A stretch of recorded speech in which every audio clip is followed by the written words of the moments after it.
I was sleeping hard, just at the place before dawn and daylight, when I began to dream. In my dream, I found myself at a table in a dining room in an old house, with many guests gathered at the table and they were eating. It was as if I had somehow been transported back in time to my grandmother's house, except it was larger by far and it seemed more like a church gathering.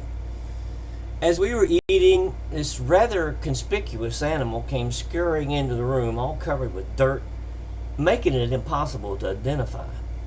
Some said, "Get that possum out of here!"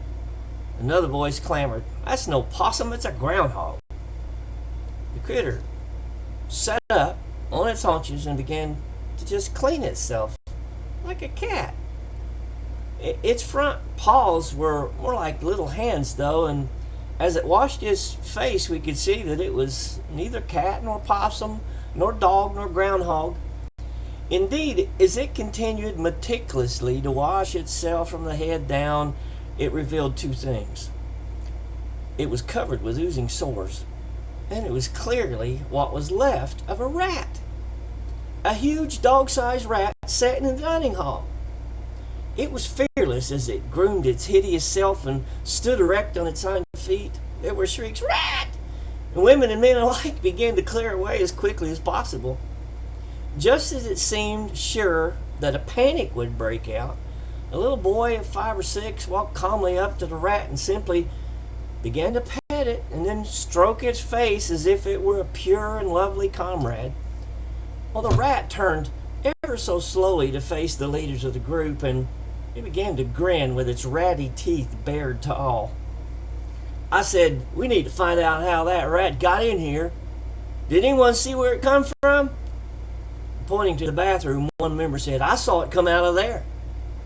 Several of us men hurried quietly to the restroom to investigate.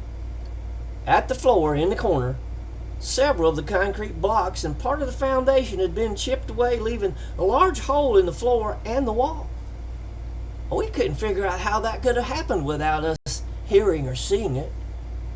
There was also a tunnel in the dirt leading outside, was perfectly rounded to let that rat and many more walk freely into our midst. I looked back into the dining room, and to my amazement, the women and the other children were all gathered around that rat, taking turns stroking its face and its head as if it were an adoring puppy. It was then I awakened.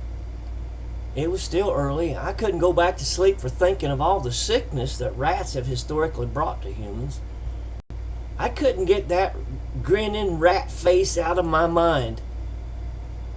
Even now, I'm perplexed that the children and the women were so fascinated with that sickly rat.